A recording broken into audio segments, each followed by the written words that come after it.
As 2024 wraps up, it's time to shine a light on the trends and people who shaped this incredible year. If there's one big story, it's how startup IPOs came into their own. A record 12 startups went public, raising billions and showing the world that India's startup ecosystem has come of age. This was also the year when venture capitalists saw their patience pay off. Years of backing and building startups delivered, with VC funds taking home over $4 billion from IPOs and public market sales. That's double what they made in 2023 and 2.5 times the returns of 2022.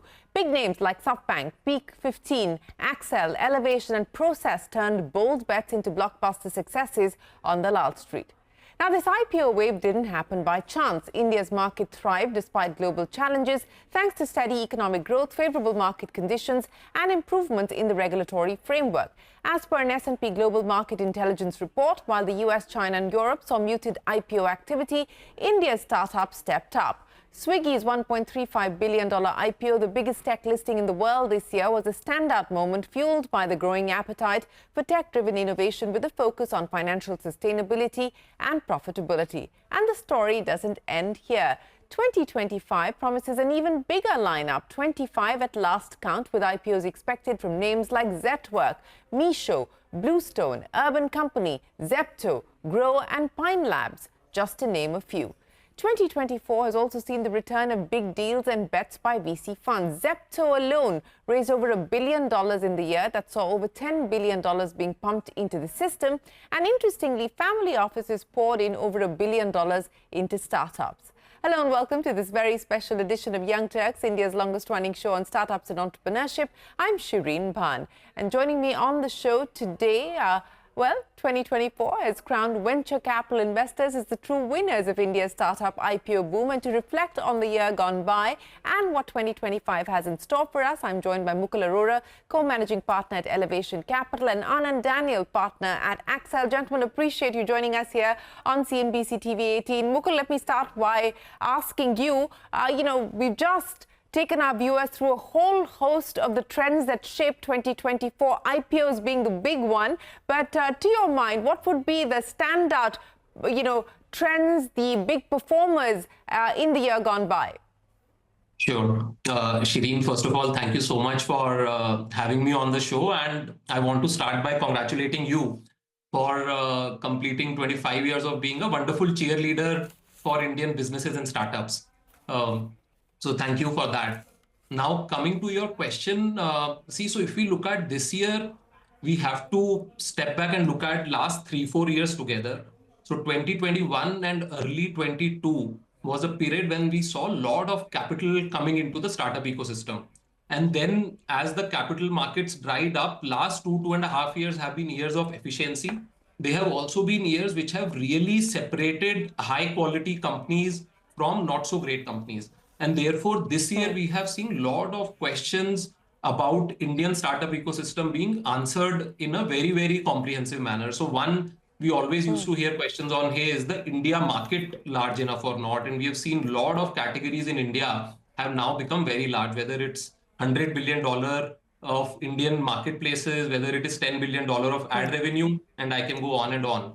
Second, we used to hear a lot of questions on, will these companies ever make money? So they make GMV, but will they ever be profitable? Again, we have seen a lot of companies become very clearly profitable and generating hundreds of millions of cash. And third were questions around exits, which you've already covered in the introduction, that we have seen finally a lot of very strong exits and very attractive reception on public markets for these companies. So I would say this has been a coming of age year for Indian startup ecosystem, where finally they have moved from being startups to established businesses and will hopefully keep compounding from here for decades ahead. Well, that's very aptly put. And yes, we now need to categorize these companies differently. We cannot keep calling them startups. I mean, companies like Zomato, Paytm, etc. have no business being called startups any longer. But let me go to Anand and bring him into the conversation as well. Anand, many thanks for joining us here and representing Accel on the program. To take forward what we just heard there from Mukul, to your mind, what have been the big trends that have shaped 2024 and that will continue to drive momentum and deal activity in 2025? Hi, Shireen. Thanks for having me and congrats on the show.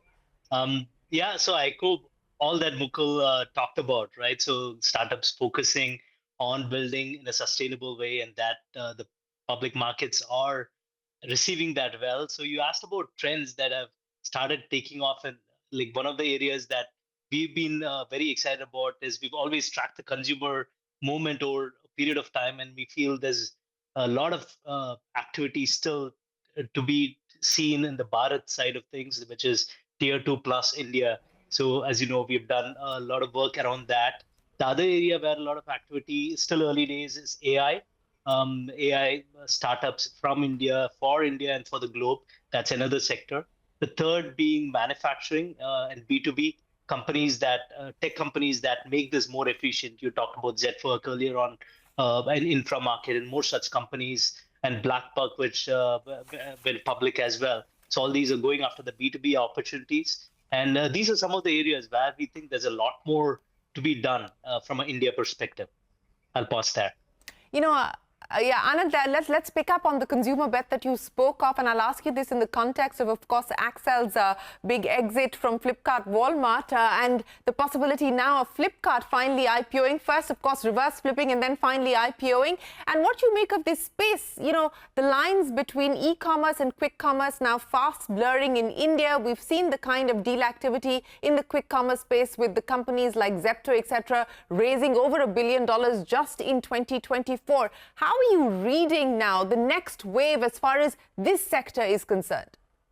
Yeah, that's a really good question. I think the Indian consumer now is really well trained to order and expects a lot of convenience, and convenience in 10 minutes as well, right? So that we have seen in the last couple of years. So the lines are really blurring. So when quick commerce started, yeah, or e-commerce started, just getting things at home and getting it in the prescribed time in a couple of days was a big deal. But now everything you want in 10 minutes, be it not like electronics, be it any category you take across various categories, people want it faster and faster. So that's a trend. It's a balancing act. How do you do that while not stocking up too many things? That's the fine line. The e-commerce is known for long tail, so you can't have long tail as well as quick delivery. So that's the balance that needs to be done by the companies. Yes, that balancing act, of course, will be tested as we move forward. But Mukul, let's talk about the kind of investments that you've made through 2024 and what we should now expect in 2025. I'm just taking a look at, your portfolio. You invested in more than 30 companies, totaling over $140 million just in 2024. These include both new investments as well as follow-ons. Take me through the bets that you have made in 2024, the investment thesis that will continue to drive your checks and where they head in 2025. Sure, Shireen. So, see, for us, we have three core pillars at Elevation, and then there's a fourth which we have started building this year. So the first three core pillars are consumer, which includes consumer tech platforms like Swiggy, but it also includes consumer brands, where we've been early investors in companies like Country Delight, Bliss Club, etc. Second is fintech financial services. Third is SaaS plus AI, India building for the world. And the fourth, which we have very actively started building out this year, is healthcare. So these four will continue to be big focus areas for us going into the next year as well. And if we contrast Indian market with, let's say, rest of the world, where 80-90% of venture capital today is going into AI, our view is in India, where we are as an economy, there is a lot of headroom across all of these categories. And therefore, in India, both investment and returns will be much more broad-based and secular and not really limited to AI. And second, we also believe role of AI in India will be a lot more cross-cutting. So it can play a role in education, it can play a role in healthcare, it can play a role in financial services. And therefore, there will be multiple avenues versus only SaaS and B2B software for the world, which of course will remain a focus area as well. So this year, like you mentioned, we ended up investing in 30 companies, pretty much equally split between the first three and a little bit in healthcare. And my view is next year will be very similar for us as well.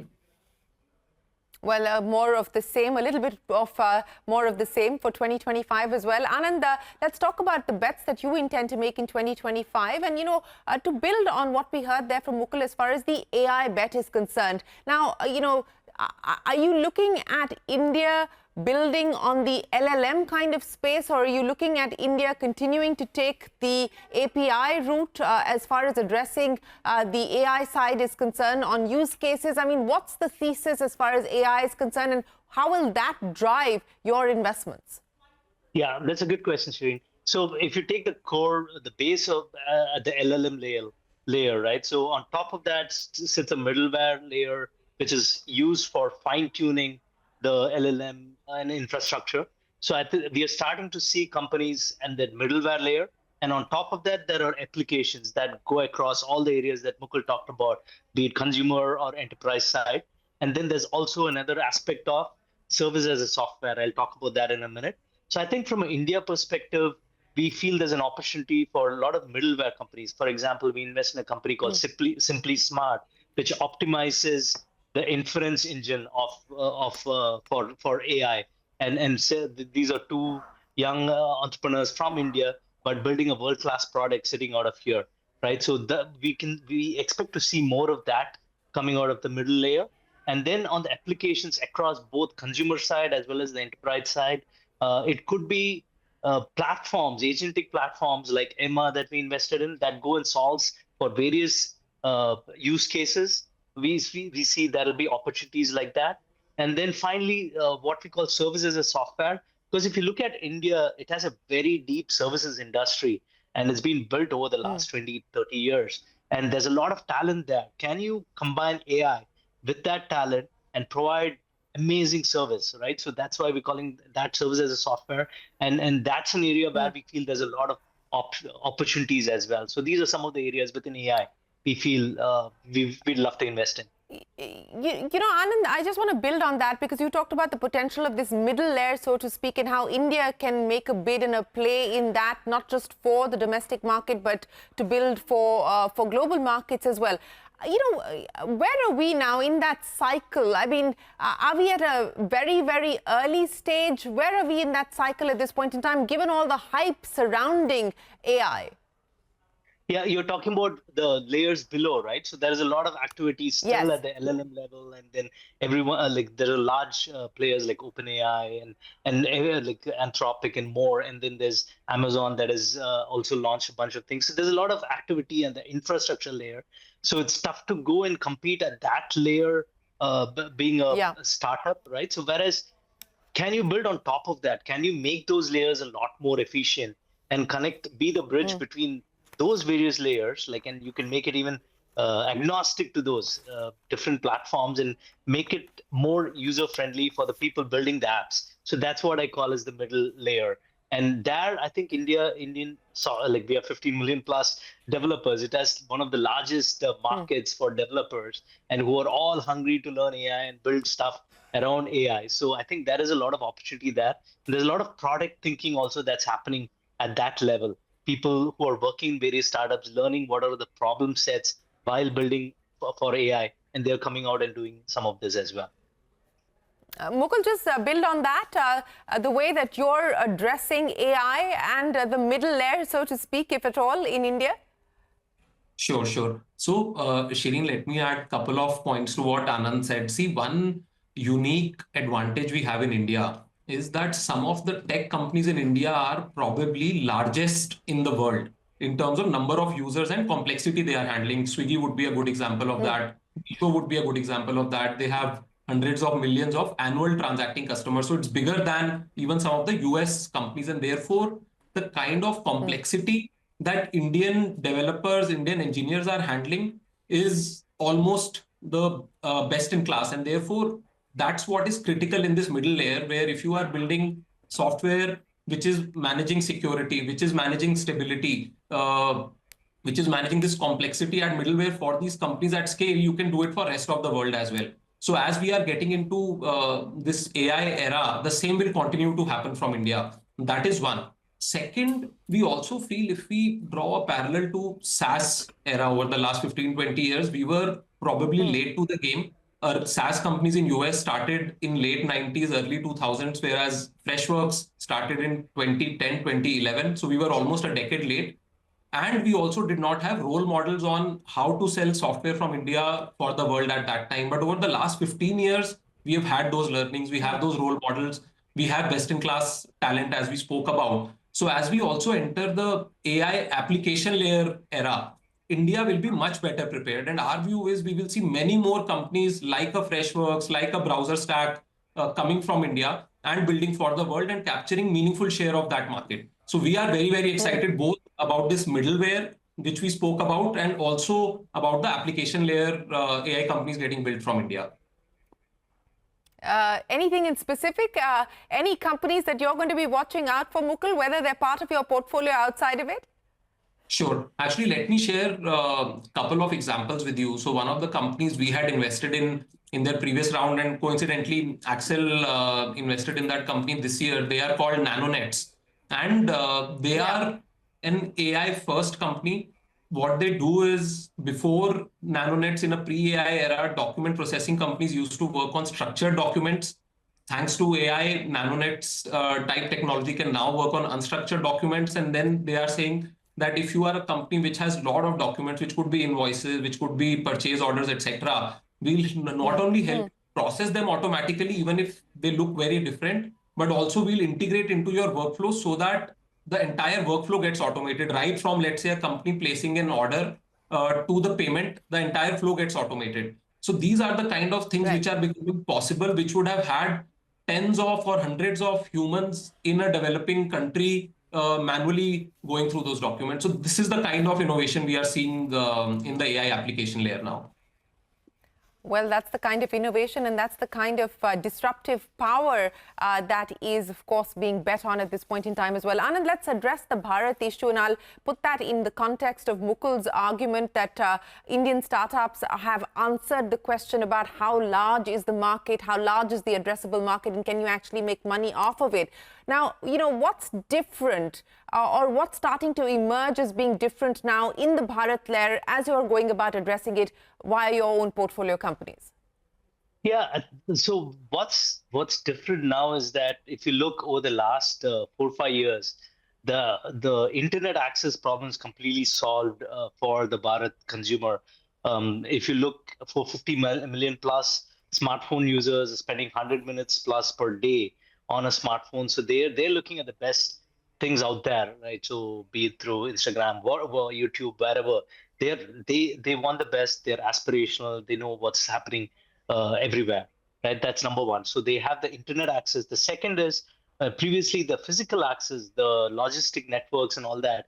Tier 2, 3 maybe existed, but if you went beyond, it wasn't there. And over the last 5, 6 years and a decade, perhaps, like all that problem also has been addressed. And the third thing is the ability for them to transact online. So previously it had to be mostly through cash on demand, right? So, but right now, because of the UPI, ubiquitous nature of UPI, they are able to pay and purchase that. So these three, and for the top 30% of the rural population, if you look, the ability to spend is higher than the bottom 50% of urban. So that's not a very well-known fact. So it is a really exciting market that needs its own solutions. Mukul works with Meesho. They started with that, right? So and they've shown that it can be done. And we are seeing more and more of that. We have a company called City Mall, again, common between us and Elevation. That's showing a different way of approaching. We have another company called Apna Mart that's trying to go after that. So there are various ways to go and address this market and solve problems that they uniquely face, which couldn't have been done a decade ago for sure. Well, yes, the structural changes that you spoke of have certainly created that enabling framework and enabling environment to make some of these businesses take off. But Mukul, just build on that and let's address this issue of the addressable market. I mean, for a brand like Bliss Club, which you're invested in, what are we really talking about in terms of the kind of headroom for growth? I mean, the runway that you foresee from here on for some of these consumer brands now operating in India, because there are questions on the consumption power, on the discretionary spending power at this point in time? So, Shireen, I think those are all the right questions if we think of here and now. And as you know better than anyone else, if we look at India from a 10-year lens, that's when you get to see how much progress is really happening. And if we go 10 years back, I don't think anyone would have imagined we'll have 1,000 crore plus new age consumer brands getting built in less than a decade, which we are already starting to see. In fact, even till 3-4 years back, consumer brands was not even considered a venture capital investable business, because people would feel, hey, will they grow large, big enough? Is there enough TAM or not? Now, if we look at where we are sitting today, nearing in $2,500-3,000 per capita income, and 10 years out, it could be 2.5x of where we are today. So we'll be at $6,000-8,000 per capita income. At these levels, discretionary income starts to grow much faster than the rate of GDP growth. And therefore, we believe in a lot of these categories. Brisk Club is right there where consumers are premiumizing. They are looking for best in the world products. So if a consumer in India who wants athleisure, they are looking at a US market and saying that, hey, my friends in the US have access to brands like Lululemon, which, by the way, their products start at $100. So I have the same aspiration. I want the same quality. I'm willing to pay up by Indian standards. So I will not buy a $100 product, but if Bliss Club can give me similar product for 1,000, 1,500 rupees, is there demand for that? And we have been very, very surprised. So we had done seed investment in Bliss Club in early 2021, mid 2021. So it's been almost 3 years since that investment, and they are nearing 200 crore annualized revenue run rate and very close to profitability. Again, this goes to show that if you have a very differentiated, high quality product at the right price, and in India, all of these are important. You can't have quality but very expensive. You can't have cheap but poor quality. You have to find the right balance. But if you find it, the TAM is very, very large. And we will continue to be positively surprised over the next decade as well with the kind of TAM or revenue scale some of these companies will achieve. Well, yes, Bliss Club walking away with the breakout brand of the year at the CNBC-TV18 India Business Leader Awards over the weekend. But Anand, you know, talking about surprises, let's talk about what has surprised you in the year gone by, both the positives as well as the negatives. I mean, what have been the big surprises and the big upsets? Big surprises. That is a good question. So I think the reception of tech IPOs in the Indian market has been I would say, a pleasant surprise. Like the public markets appreciating companies that were built over a period of time and different areas, be it a Sri in consumer or BlackBuck on the B2B side. So that was that's good to see. That's the work of over 10 plus years being able to see the next step of that evolution. So that's a good one. What can be better? I would say, I'm like going back to my theme. I'd love to meet more and more founders building for Bharat or new age consumer platforms, AI, like any of these. Always as a VC looking to find good founders. I feel there's still there is some level of skepticism around building for Bharat. So hopefully people get over that. And I feel there could be a lot more high quality AI companies coming out of India because we have some of the best founder base here. So looking forward to that. I would say that's an opportunity rather than a disappointment. Yeah. Well, certainly an opportunity to watch out for. But Mukul, you know, let's talk about some of the risks. We're talking about the opportunities as well as the headroom for growth. But what would you qualify as the risk that we should be mindful of as we enter 2025? Sure. So, see, the biggest opportunity and the biggest risk, and at the risk of repetition, we have already spoken about it, is this whole AI shift which is happening. And if I had to say what is one thing I wish I had seen more of in this year, I would say it was global best-in-class AI companies coming out of India. We spoke about that middle layer. We spoke about the application layer. We are starting to see some of that, but nowhere close to the same scale as what is happening in the rest of the world. So there we cannot, as a country, get left behind. There, I think we have to be much more bolder, much more ambitious, and say that, hey, over the next 5, 7, 10 years, how do we make sure we have best-in-class global AI companies being built out of India? And today we have the talent, we have the capital, we have the market access. So that, in my view, is the biggest opportunity and biggest risk if we miss out on it. So next 12, 24 months will be crucial for that. Yes, certainly will be crucial for that. But one of the other interesting trends that we've seen pick up pace through 2024 is the emergence of family offices and domestic capital venturing into Indian startups. Now, what does that mean as far as the startup ecosystem is concerned, both in terms of the kinds of companies that are likely to be funded, as well as the valuations that we're expected to see? Anand, let me start by asking you. What's the likely impact of this domestic capital, which has been, which we've been waiting to be unlocked, finally starting to be unlocked? No, I feel that's really good to see more of the local, both entrepreneurs who've seen exits, as well as people, other HNIs jumping into the startup side, both early stage as well as into pre-IPO and post-IPO. So I think that's a very healthy thing for the ecosystem. And see, valuations will go up and down. I think long term, we are here for the long term investment. So I'm not too concerned about the short term fluctuations, right? I think it's a long term good trend to see more and more local investors coming into the market. Mukul, what about you? Shireen, see, I completely agree with Anand on that. And if we look at total tech market cap, public and private in India put together, and I'm just looking at new age companies, it will probably be in that $300-400 billion sort of zone. And over next decade, it is going to multiply manyfold. And so far, participants in this value creation obviously have been domestic investors, but it has also been a lot of foreign capital as well. And as we look at next 10 years, obviously, as this value creation happens, we should see more and more domestic capital participating in this. HNIs is one part of it. Is there even room for, like, globally, lot of endowment funds, lot of universities, lot of fund of funds are participating in this asset class? Why should domestic capital miss out on this opportunity? So we would love to see much more domestic participation in this hundreds of dollars of value creation, which is hundreds of billions of dollars of value creation, which is going to happen over the next decade or so. Well, speaking of value creation, 2024, as we pointed out, has been a big year as far as new age company IPOs are concerned. Mukul, let me start by asking you, 2025, there's a long list, a long pipeline that is looking to head to the Lal Street.